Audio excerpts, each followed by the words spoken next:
فوزا یوسف د ناوا نرخاندنên xwe de dazanîn ku pêwîstiya Sûriyê bi sîstemekê demokratîk heye.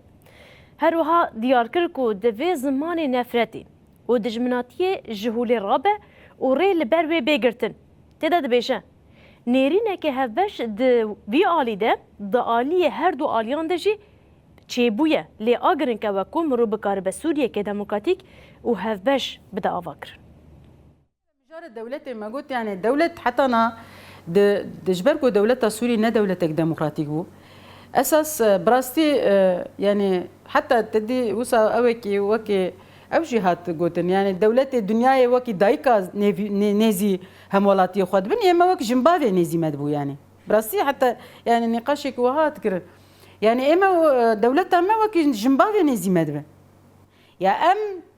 أم جي زاروكي رسانية في ولاتينا ji heqî kesî nîne wekî zarokê jimbavê nêzî me bibin. Ji heqî kesî nîne em bên tehmîşkirin. Hûn dibêjin ku tedî guhertin çêbûyî falan.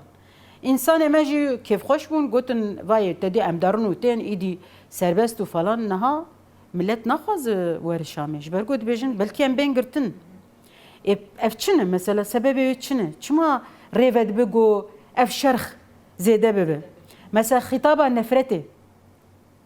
اف خطاب نفرتي ما قول مدمر جبو سوري براستي ليش بو تاني كردان جبو علويان جبو عم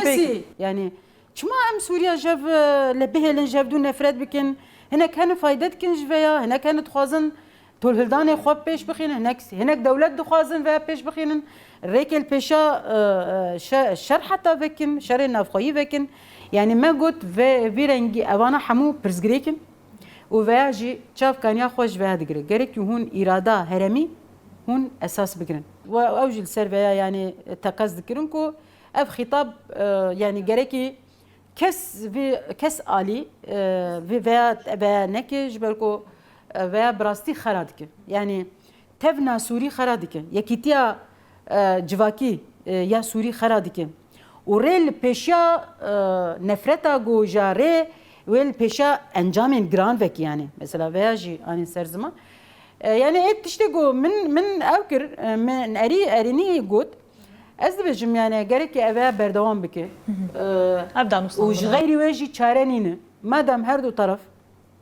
veya اردكن هزن نمنا تويجي باش جريدن قلنا لنا اف جرينج يعني انها خلافات وهبن يعني ام نكارن بجن وصا والله يعني هرتش تقولوا جوليستان ام يشخور لها رونا هرتش تماما يعني اگر وصا حساني بايا المتحدة نه جوینه جنیفا یکی جنیفا دویمین سیامین استانا یکمین دویمین سیامین اگر وصا حسانی بایا يعني چما عالم المتحدة كت دوري ده چما وصا زو چاره سر نبو يعني